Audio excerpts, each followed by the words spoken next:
ನಮಸ್ಕಾರ ಸ್ನೇಹಿತರೆ. ಮುಖ್ಯಮಂತ್ರಿ ಸಿದ್ದರಾಮಯ್ಯನವರು ತಮ್ಮ ರಾಜಕೀಯ ಬದುಕಿನ 16ನೇ ಬಜೆಟನ್ನು ಮಂಡಿಸಿದರು. ಇದು ದಾಖಲೆಯ ಬಜೆಟ್. ಆರ್ಥಿಕವಾಗಿ ಒಂದು ರೀತಿಯಲ್ಲಿ ಸವಾಲಿನ ಕಾಲಘಟ್ಟದಲ್ಲಿ ಮತ್ತು ಬಹುತೇಕ ಹಣವನ್ನು, ಸಿಂಬಲು ಹಣವನ್ನು ಗ್ಯಾರಂಟಿ ಯೋಜನೆಗಳೇ ಕಬಳಿಸುತ್ತಿರುವ ಈ ಹೊತ್ತಲ್ಲಿ ಇವೆಲ್ಲಕ್ಕಿಂತ ಹೆಚ್ಚಾಗಿ ಬೇರೆ ಅಭಿವೃದ್ಧಿ ಕಾರ್ಯಗಳಿಗೆ ಹಣ ಇಲ್ಲ ಎಂದು ಸ್ವಪಕ್ಷೀಯ ಶಾಸಕರಿಂದಲೇ ತೀವ್ರ ಒತ್ತಡಕ್ಕೆ ಒಳಗಾದ ಸಂದರ್ಭದಲ್ಲಿ 4 ಲಕ್ಷ ಕೋಟಿಗೂ ಹೆಚ್ಚು ಗಾತ್ರದ ಬಜೆಟ್ ಇದೆಯಲ್ಲ, ಈ ಬಜೆಟ್ಟು ನಿಜಕ್ಕೂ ಸಾಕಷ್ಟು ಚರ್ಚೆ ಮತ್ತು ಕುತೂಹಲಕ್ಕೆ ಕಾರಣ ಆಗಿದೆ. ಹಾಗಾದರೆ ಈ ಬಜೆಟ್ಟಲ್ಲಿರುವಂತಹ ಸಂಗತಿಗಳೇನು ಮತ್ತು ಈ ಒತ್ತಡವನ್ನು ನಿವಾರಿಸಿಕೊಂಡು ಅದನ್ನು ಹಂಚುವುದರಲ್ಲಿ ಸಾಕಷ್ಟು ಅನುಭವವಿರುವ ಮುಖ್ಯಮಂತ್ರಿ ಸಿದ್ದರಾಮಯ್ಯ ಯಾವ ರೀತಿಯ ತಂತ್ರಗಾರಿಕೆಯನ್ನು, ಆರ್ಥಿಕ ನಿರ್ವಹಣೆಯನ್ನು ಅನುಸರಿಸಿದ್ದಾರೆ ಅನ್ನೋದ್ರ ಬಗ್ಗೆ ಇಂದಿನ ಮಾತು ಮಂಥನ. ಸ್ನೇಹಿತರೆ, ಗೆಳೆಯರೇ, ನಮ್ಮ ಕೈಗುಟ್ಟಿಯಲ್ಲಿ ಸಿಡಿಲ ಗೂಡಿ ಹೋದು ಇದು ಕುವೆಂಪು ಅವರ ಸಾಲಿನ ಜೊತೆ ತನ್ನ ಬಜೆಟನ್ನು ಅವರು ಅನೌನ್ಸ್ ಮಾಡ್ತಾರೆ. ಸೋಷಿಯಲ್ ಡಾರ್ವಿನಿಸಮ್ ಅಂದರೆ ಯಾರು ಬಲಶಾಲಿನ ಅವನೇ ಉಳ್ಕೋತಾನೆ ಅನ್ನೋದಕ್ಕೆ ವಿರುದ್ಧವಾಗಿ ಅಲ್ಲಿ ಮಾನವೀಯ ನೆಲೆಯಲ್ಲಿ ಬಡವರ ಸುಧಾರಣೆಗೆ ಈ ಬಜೆಟನ್ನು ಪ್ರೆಸೆಂಟ್ ಮಾಡ್ತವೆ. ಜೊತೆಗೆ ಹಸಿರು ಆರ್ಥಿಕ ಶಕ್ತಿ ಅನ್ನುವ ಒಂದು ಹೊಸ ಪದವನ್ನು ಬಳಸ್ತವೆ. ತನ್ನ ಬಜೆಟ್ಟಿಗೆ 6 ಆಯಾಮಗಳನ್ನು ನಾನು ಕೊಟ್ಕೋತೇನೆ ಅಂತ ಅವ್ರು ಹೇಳ್ತಾರೆ. ಕಲ್ಯಾಣ ಕಾರ್ಯಕ್ರಮ, ಕೃಷಿ, ಗ್ರಾಮೀಣಾಭಿವೃದ್ಧಿ, ಅಂತರ ಅಭಿವೃದ್ಧಿ ಕೇಂದ್ರಿತ ಬಜೆಟ್ಟು ಮತ್ತು ಹಾಗೆಯೇ ನಗರಾಭಿವೃದ್ಧಿ ಕೇಂದ್ರಿತ ಬಜೆಟ್ಟು, ಹೂಡಿಕೆ ಮತ್ತು ಉದ್ಯಮ ನೀತಿಯನ್ನು ಪ್ರತಿಪಾದಿಸುವಂತಹ ಬಜೆಟ್ಟು ಮತ್ತು ಆಡಳಿತ ಸುಧಾರಣೆಯನ್ನು ಮಾಡುವ ಬಜೆಟ್ ಅಂತ ಅವರು ಹೇಳ್ಕೊತಾರೆ. ಇಲ್ಲಿ ದೇಶದ ಆರ್ಥಿಕ ಪ್ರಗತಿಯೇ 7.4 ಇದೆ. ದೇಶದ ಆರ್ಥಿಕ ಪ್ರಗತಿಯೇ 7.4 ಇದೆ. ಅಂಥದ್ರಲ್ಲಿ ನಮ್ಮ ಪ್ರಗತಿ 8.4. ಅಂದರೆ ದೇಶದ ಆರ್ಥಿಕ ಪ್ರಗತಿಯ ಸರಾಸರಿಗಿಂತ ಕರ್ನಾಟಕ ಮುಂದೆ ಇದೆ ಅಂತೇಳಿ ಅವರು ಪ್ರತಿಪಾದಿಸ್ಕೊಂಡು ಹೋಗ್ತಾರೆ. ನಂತರ ಬೇರೆ ಬೇರೆ ಡಿಪಾರ್ಟ್ಮೆಂಟಿಗೆ ಎಷ್ಟು ಹಣ ಕೊಟ್ಟಿದ್ದಾರೆ ಅನ್ನೋದನ್ನ ನಾನು ಆಮೇಲೆ ಹೇಳ್ತೀನಿ. ಈ ಬಾರಿಯ ವಿಶೇಷ ಹೈಲೈಟ್ ಏನು ಅಂತಂದರೆ, ಕೃಷಿ ಕ್ಷೇತ್ರಕ್ಕೆ ಬಂಪರ್ ಕೊಡುಗೆಯನ್ನು ಕೊಟ್ಟಿರೋದು ಈ ಬಾರಿಯ ಹೈಲೈಟ್. ಅಂದರೆ ಈವರೆಗೆ ಈ ಸರ್ಕಾರದ ಮೇಲೆ ಇದ್ದಂತಹ ಕಾಮೆಂಟನ್ನು, ಟೀಕೆದ ಸರಿದೂಗಿಸುವ ಒಂದು ಯತ್ನವನ್ನು ಕೃಷಿ ವಲಯಕ್ಕೆ ಹೆಚ್ಚಿನ ಆದ್ಯತೆಯನ್ನು ಕೊಡೋದ್ರ ಮೂಲಕ ಅದನ್ನು ಬ್ಯಾಲೆನ್ಸ್ ಮಾಡೋದಕ್ಕೆ CM ಅದನ್ನು ಪ್ರಯತ್ನವನ್ನು ಪಟ್ಟಿರೋದು. ನಮಗೆ ಕೃಷಿ ಯಾಂತ್ರೀಕರಣ ಯೋಜನೆ, ಹಾಗೆಯೇ ರೈತರಿಗೆ 1.81 ಲಕ್ಷ ರೈತರಿಗೆ ಹನಿ ತುಂತುರು ಯೋಜನೆಗೆ 400 ಕೋಟಿ, ತೊಗರಿ ಬೆಳೆಗೆ ಮಿನಿಮಮ್ ಸಪೋರ್ಟ್ ಪ್ರೈಸ್ ಜೊತೆಗೆ ಒಂದಿಷ್ಟು ಹಣ, ಸರ್ಕಾರದಿಂದಲೂ ಕೂಡ ಹಣ, ಅದಕ್ಕಾಗಿ ಒಂದಿಷ್ಟು ಹಣ, ಕೃಷಿ ಭಾಗ್ಯ 12,000 ಹೊಂಡಗಳ ನಿರ್ಮಾಣ, ಮಂಡ್ಯದಲ್ಲಿ ಅಗ್ರಿಕಲ್ಚರ್ ಯೂನಿವರ್ಸಿಟಿ, ಸಮಗ್ರ ಮಳೆಯಾಶ್ರಿತ ನೀತಿಗೆ ಸಿರಿಧಾನ್ಯ ಹಬ್ಬನ ನಿರ್ಮಾಣ ಮಾಡ್ತೀವಿ, ತೋಟಗಾರಿಕೆ ಇಲಾಖೆಗೆ ಬೇಕಾದಷ್ಟು ಒಂದು ಪಾಲಿಸಿಯನ್ನು ತರ್ತೀವಿ, ರೇಷ್ಮೆ ಇಲಾಖೆಯಲ್ಲಿ ಹೊಸ ಸ್ವಯಂಚಾಲಿತ ರೀಲಿಂಗ್ ಘಟಕಗಳನ್ನು ಸ್ಥಾಪಿಸ್ತೀವಿ. ಜೊತೆಗೆ ಜಾನುವಾರುಗಳು ಆಕಸ್ಮಿಕವಾಗಿ ಸತ್ತರೆ ಕೊಡ್ತಿದ್ದಂಥ 10,000, ಅಂದರೆ ಈ ಮೇಕೆ, ಹಸು, ಎತ್ತು ಇವು ಕೊಡ್ತಿದ್ದಂತಹ ಹಣವನ್ನು 10,000ದಿಂದ 15,000ಕ್ಕೆ ಇನ್ಕ್ರೀಸ್ ಮಾಡ್ತೀವಿ. ಜೊತೆಗೆ ಕುರಿ ಈ ಥರದ್ದು ಸತ್ತರೆ ಈಗ ಇದ್ದಂತಹ 5,000 ರೂಪಾಯಿ ಪರಿಹಾರದ ಮೊತ್ತವನ್ನು 7,500 ರೂಪಾಯಿಗೆ, ಪುಟ್ಟ ಮರಿಗಳು ಆಕಸ್ಮಿಕವಾಗಿ ಸತ್ತರೆ 3,500 ರೂಪಾಯಿಯನ್ನು 5,000 ರೂಪಾಯಿಗೆ, ಹೀಗೆ ಒಂದು ಅನೌನ್ಸ್ಮೆಂಟನ್ನು, ಬಂಪರ್ ಅನ್ನಿಸುವಂತಹ ಅನೌನ್ಸ್ಮೆಂಟನ್ನು, ಅಂದರೆ ಈವರೆಗೆ ನಾವು ಕೃಷಿಗೆ ಆದ್ಯತೆಯನ್ನು ಕೊಟ್ಟಿಲ್ಲ ಅನ್ನುವಂತಹ ಆರೋಪದಿಂದ ಆ ಹೊಸ ಸೆಕ್ಷನ್ನ, ಆ ಒಂದು ರೈತಾಪಿ ವಲಯಕ್ಕೆ ಹೆಚ್ಚು ರೀಚ್ ಆಗೋದಕ್ಕೆ ಪ್ಲ್ಯಾನ್ಸನ್ನು ಅವರು ಇವತ್ತು ಅನೌನ್ಸ್ ಮಾಡಿದ್ದಾರೆ. ಇದು ಈ ಒಂದು ಬಜೆಟ್ನ ಒಂದು ವಿಶೇಷ. ಅಂದರೆ ರೈತರ ಹತ್ತಿರ ಹೋಗೋದಕ್ಕೆ ಅವರು ಪ್ರಯತ್ನವನ್ನು, ಒಂದು ಯೋಜನೆಗಳ ಮೂಲಕ ಪ್ರಯತ್ನವನ್ನು ಪ್ರತಿಯೊಂದು ನಮಗೆ ಗೊತ್ತಾಗುತ್ತೆ. 37 ಲಕ್ಷ ರೈತರಿಗೆ ಈ ಸರಿ ಸಾಲವನ್ನು ಸಹಕಾರಿ ಸಂಘಗಳ ಮೂಲಕ ಕೊಡ್ತಿದ್ದೇವೆ. ಅದಾದ ನಂತರ ಕೃಷಿ ಮಾರುಕಟ್ಟೆ ಸಮಿತಿಗಳಲ್ಲಿ ಶ್ರಮಿಕರು ಅಲ್ಲಿ ಕೆಲಸ ಮಾಡುವಂಥವ್ರು ತೀರ್ಕೊಂಡು ಅವರಿಗೆ 1,00,000 ಇನ್ಶೂರೆನ್ಸ್ ಸಿಕ್ತು, ಅದನ್ನು 5,00,000 ಕೊಡ್ತೀವಿ. ಈ ಥರದ ಕೆಲವು ಅನೌನ್ಸ್ಮೆಂಟನ್ನು ಅವರು ತುಂಬ ಚೆನ್ನಾಗಿ ಮಾಡಿದ್ದಾರೆ. ಇಲ್ಲಿ ಮತ್ತೊಂದು ಅನೌನ್ಸ್ಮೆಂಟನ್ನು ನಾನು ಅವರು ಮಾಡಿರುವಂತಹ ಅನೌನ್ಸ್ಮೆಂಟನ್ನು ಅವ್ರು ಹೇಳ್ತೀವಿ. ಅಂದರೆ ಸಂಪನ್ಮೂಲ ಕ್ರೋಢೀಕರಣಕ್ಕೆ ಸಮಿತಿ ರಚನೆ ಮಾಡ್ತೀನಿ. ಅಂದರೆ ಈ ಸರ್ಕಾರ ಎದುರಿಸ್ತಿರುವಂತಹ ಒತ್ತಡ ಇದೆಯಲ್ಲ, ಆ ಒತ್ತಡದಿಂದ ಹೊರಬರೋದಕ್ಕೆ ಈ ಗ್ಯಾರಂಟಿ ಅನೌನ್ಸ್ ಆದ ನಂತರವೂ ಕೂಡ ಅವರು ಒದ್ದಾಡ್ತಿರೋದು ನನಗೆ ಕಾಣುತ್ತೆ. 1 ವರ್ಷ 2 ವರ್ಷ ಬಜೆಟ್ ಸ್ಟೆಬಿಲೈಸ್ ಆಗುತ್ತೆ, ಅದಾದ್ಮೇಲೆ ರಿಸೋರ್ಸ್ ಮೊಬಲೈಸ್ ಮಾಡ್ಕೋಬಹುದು ಅಂತ ಅಂದ್ಕೊಂಡಿರ್ಬೋದು. ಆದರೆ ರಿಸೋರ್ಸ್ ಮೊಬಲೈಸಿಗೆ ಪ್ರಾವಿಷನ್ನು ಇಲ್ಲ. ಈಗ ಜಾಸ್ತಿ ರಿಜಿಸ್ಟ್ರೇಷನ್ನು ಫೀಸ್ ಎಲ್ಲ ಜಾಸ್ತಿ ಮಾಡಿದರೆ ರಿಜಿಸ್ಟ್ರೇಷನ್ ಇರ್ತೋಗುತ್ತೆ. ಅಬ್ಕಾರಿ ರೇಟ್ ಜಾಸ್ತಿ ಮಾಡಿದರೆ ನಿಮಗಿರೋ ಪ್ರಾವಿಷನ್ನೇ ಬೆದ್ದು ಜಾಸ್ತಿ ಮಾಡಿದರೆ ಅಬ್ಕಾರಿ ಸೇಲ್ ಕಮ್ಮಿ ಆಗುತ್ತೆ. ಮತ್ತು ಬರೋ ವರಮಾನ ನೀವು ರೇಟ್ ಜಾಸ್ತಿ ಮಾಡಿದರೂ ವರಮಾನ ಏನು ಬರಲ್ಲ. ಇನ್ನು ಆಸ್ತಿ ತೆರಿಗೆ ಮಾಡಬೇಕು, ಏನು ಪ್ರತಿ ಸರಿ ತಿಂಗಳಿಗೆ ಒಂದ್ಸರಿ 2 ತಿಂಗಳಿಗೆ ಒಂದ್ಸರಿ ಆಸ್ತಿ ತೆರಿಗೆ ಮಾಡೋಕ್ಕಾಗುತ್ತಾ? ಸಾರ್ವಜನಿಕರ ಕೆಂಗಣ್ಣಿಗೆ ಗುರಿ ಹಾಕಬೇಕಾಗುತ್ತೆ. ಇಂತಹ ಒತ್ತಡದಲ್ಲಿ ಅವರಿಗೆ ಪ್ರಾವಿಷನ್ ಇರೋದು ಸುಪ್ರೀಂ ಕೋರ್ಟ್ ತೀರ್ಪಿನನುಸಾರ ಮೈನಿಂಗಿಂದ ಸಂಪನ್ಮೂಲ ಕ್ರೋಢೀಕರಣ ಅಷ್ಟೇ. ಅದೊಂದು 8,000-9,000 ಕೋಟಿ ಹೀಗಿದ್ದರೂ ಕೂಡ ಎತ್ತಿನ ಒಳಗೆ 241 ಕಿಲೋಮೀಟರ್ ವ್ಯಾಪ್ತಿನಲ್ಲಿ ನಾವು ಮಾಡ್ತೇವೆ ಅಂತ ಹೇಳ್ತಾರೆ.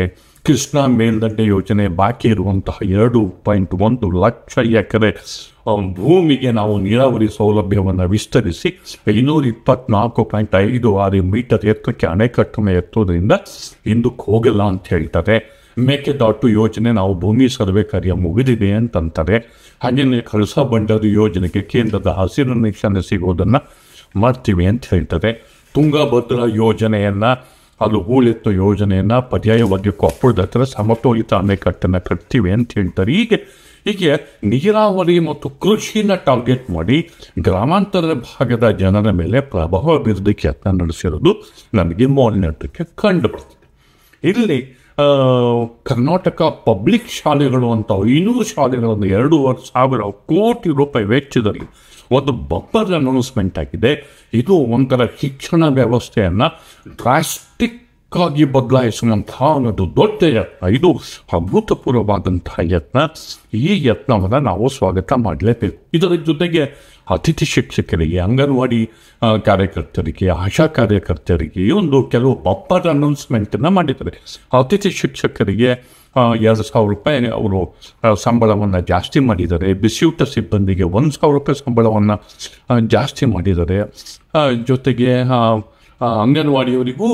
ಅಂಗನವಾಡಿ ಕಾರ್ಯಕರ್ತರಿಗೂ 1,000 ರೂಪಾಯಿ ಅವರ ಗೌರವಧನವನ್ನು ಹೆಚ್ಚು ಮಾಡಿದ್ದಾರೆ. ಈ ಥರದ ಕೆಲವು ಅನೌನ್ಸ್ಮೆಂಟು. ಕಲಾವಿದರ ಮಾಸಾಶನವನ್ನು 2,000ರಿಂದ 2,500 ರೂಪಾಯಿಗೆ ಹೆಚ್ಚಳವನ್ನು ಮಾಡಿದ್ದಾರೆ.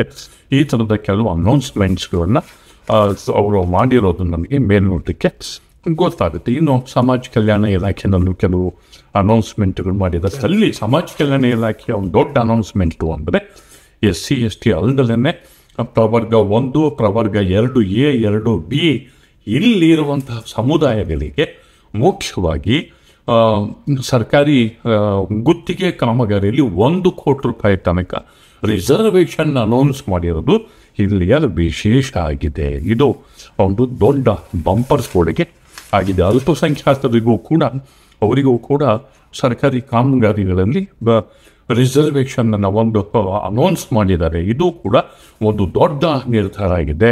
ಮತ್ತು ಅಲ್ಪಸಂಖ್ಯಾತರಿಗೆ 100 ಉರ್ದು ಶಾಲೆಗಳನ್ನ, ಉರ್ದು ಮಾಧ್ಯಮ ಶಾಲೆಗಳನ್ನು ಸೌಕರ್ಯ ಕಲ್ಪಿಸೋದಕ್ಕೆ, ಅದನ್ನು ಗುಣಮಟ್ಟವನ್ನು ಹೆಚ್ಚಿಗೆ ಮಾಡೋದಕ್ಕೆ ಮತ್ತು ಮದ್ರಸಾಗಳಲ್ಲಿ ಆಧುನಿಕ ಶಿಕ್ಷಣ, ಕಂಪ್ಯೂಟರ್, ಇಂಗ್ಲೀಷ್, ವಿಜ್ಞಾನ ಕಲಿಕೆಗೆ ಕೆಲವು ಅನೌನ್ಸ್ಮೆಂಟ್ ಮಾಡಿದ್ದಾರೆ. ಅದನ್ನು ಎಷ್ಟು ಮಟ್ಟಿಗೆ ಅನೌನ್ಸ್ಮೆಂಟು ಇಂಪ್ಲಿಮೆಂಟ್ ಮತ್ತು ಸರಳ ವಿವಾಹ, ಅಲ್ಪಸಂಖ್ಯಾತರ ಸಾಮೂಹಿಕ ವಿವಾಹಗಳಿಗೆ ಸಹಾಯಧನ ಅನೌನ್ಸ್ ಮಾಡಿದ್ದಾರೆ.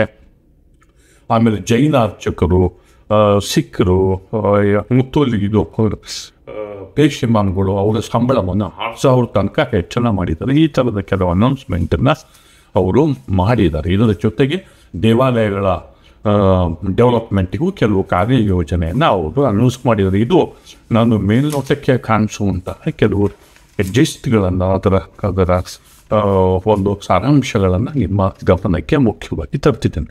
ತೋಟಗಾರಿಕೆ ಇಲಾಖೆ, ರೇಷ್ಮೆ, ಆಗಲೇ ಹೇಳಿದ ರೀತಿಯಲ್ಲಿ ಜಾನುವಾರು ಮತ್ತು ಹಾಗೆಯೇ ಮನಮೋಹನ್ ಸಿಂಗ್ ಬೆಂಗಳೂರು ವಿಶ್ವವಿದ್ಯಾಲಯಕ್ಕೆ ಬೆಂಗಳೂರು ನಗರ ವಿಶ್ವವಿದ್ಯಾಲಯಕ್ಕೆ ಡಾಕ್ಟರ್ ಮನಮೋಹನ್ ಸಿಂಗ್ ವಿಶ್ವವಿದ್ಯಾಲಯ ಅಂತ ಹೆಸರಿಟ್ಟು ಅದನ್ನು ವಿಶೇಷವಾಗಿ ಮಾಡೋದಕ್ಕೆ, ಹಾಗೆಯೇ ಅಂಗನವಾಡಿ ಆಶಾ ಕಾರ್ಯಕರ್ತರಿಗೂ ಕೂಡ 1,000 ರೂಪಾಯಿ ತನಕ ಗೌರವಧನವನ್ನು ಹೆಚ್ಚಿಗೆ ಮಾಡೋದಕ್ಕೆ ಅವರು ಅನೌನ್ಸ್ಮೆಂಟನ್ನು ಮಾಡಿದ್ದಾರೆ. 17,000ಕ್ಕೂ ಹೆಚ್ಚು ಅಂಗನವಾಡಿಗಳಿಗೆ, ಒಂದು ಅಂಗನವಾಡಿಗೆ ತಲಾ 1 ಲಕ್ಷ ಹಣವನ್ನು ಕೊಡೋದಕ್ಕೆ ಅವರು ಘೋಷಣೆಯನ್ನು, ಅಲೆಮಾರಿ ಸಮುದಾಯಗಳಿಗೆ ಒಂದು ಪ್ರತ್ಯೇಕವಾಗಿ ಕೆಲವು ಬಿಗ್ ಅನೌನ್ಸ್ಮೆಂಟನ್ನು ಈ ಬಾರಿ ವಿಶೇಷವಾಗಿ ಇದೇ ಪ್ರಥಮ ಬಾರಿಗೆ ಮಾಡಿರೋದು.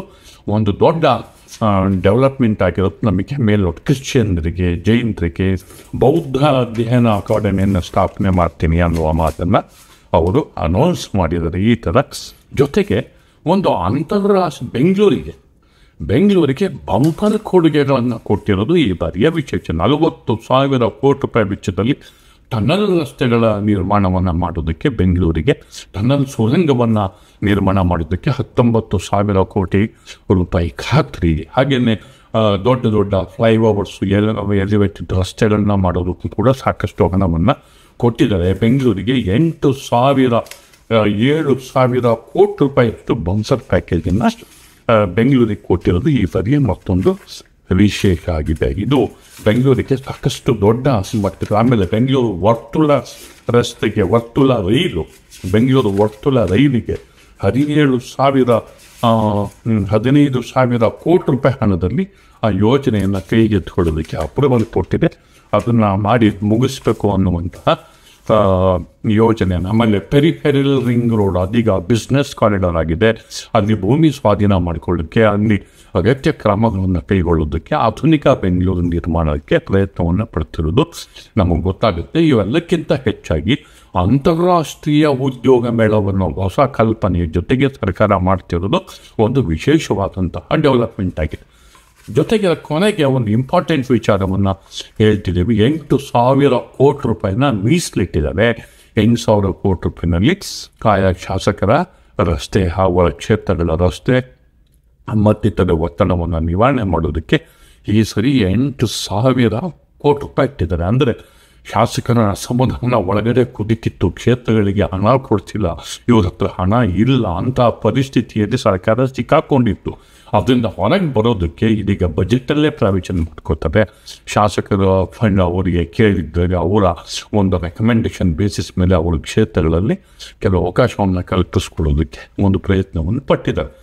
ಒಂದು ರೀತಿಯಲ್ಲಿ ಹಗ್ಗದ ಮೇಲಿನ ನಡಿಗೆಯ ಬಜೆಟ್ಟು ಮತ್ತು ರಿಸೋರ್ಸ್ ಮೊಬಲೈಸೇಷನ್ಗೆ ತೀರಾ ಸೀಮಿತವಾದ ಸಂದರ್ಭದಲ್ಲಿ, ಕೇಂದ್ರದಿಂದ ಬರುವಂತಹ ಫಂಡ್ಗಳು ಬರದಲೇ ಇರುವಂಥ ಸಂದರ್ಭದಲ್ಲಿ, ಕೇಂದ್ರದಿಂದ ಬರಬೇಕಾದಂತಹ ತೆರಿಗೆ ಪಾಲು ಕ್ರಮೇಣ ಕಡಿಮೆ ಆಗ್ತಿರುವಂಥ ಸಂದರ್ಭದಲ್ಲಿ ಆರ್ಥಿಕ ಸಂಪನ್ಮೂಲ ಕ್ರೋಢೀಕರಣದ ಸವಾಲುಗಳ ಜೊತೆಗೆ ಸಮಾಜದ ಎಲ್ಲ ತಳಸ್ಪರ್ಶಿ ಸಮುದಾಯಗಳ ಆದ್ಯತೆಗಳನ್ನು ಗಮನದಲ್ಲಿಟ್ಟು ಅವರಿಗೆ ಪ್ರಾಮುಖ್ಯತೆಯನ್ನು ಕೊಟ್ಟು ತಂದಿರುವಂತಹ ಇದೊಂದು ಬಜೆಟ್ ಅನ್ನೋ ಮಾತನ್ನು ನಾವು ಹೇಳ್ಬೋದೇನೋ. ಒಟ್ಟು ಇದೊಂದು ಸಮತೋಲಿತದ ಬಜೆಟನ್ನು ಪ್ರೆಸೆಂಟ್ ಮಾಡೋದಕ್ಕೆ ಅವರು ಪ್ರಯತ್ನವನ್ನು ಪಟ್ಟಿದ್ದಾರೆ ಅನ್ನೋ ಮಾತನ್ನು ಹೇಳ್ತಾ ನನ್ನ ಮಾತನ್ನು ಮುಗಿಸ್ತಿದ್ದೇನೆ. ದಯವಿಟ್ಟು ದಿ ಪೋಸ್ಟ್ ನೋಡಿ, ಲೈಕ್ ಮಾಡಿ, ಶೇರ್ ಮಾಡಿ, ಸಬ್ಸ್ಕ್ರೈಬ್ ಮಾಡೋದಕ್ಕೆ ಮರಿಬೇಡಿ ಗೆಳೆಯರೆ. ನಮಸ್ಕಾರ.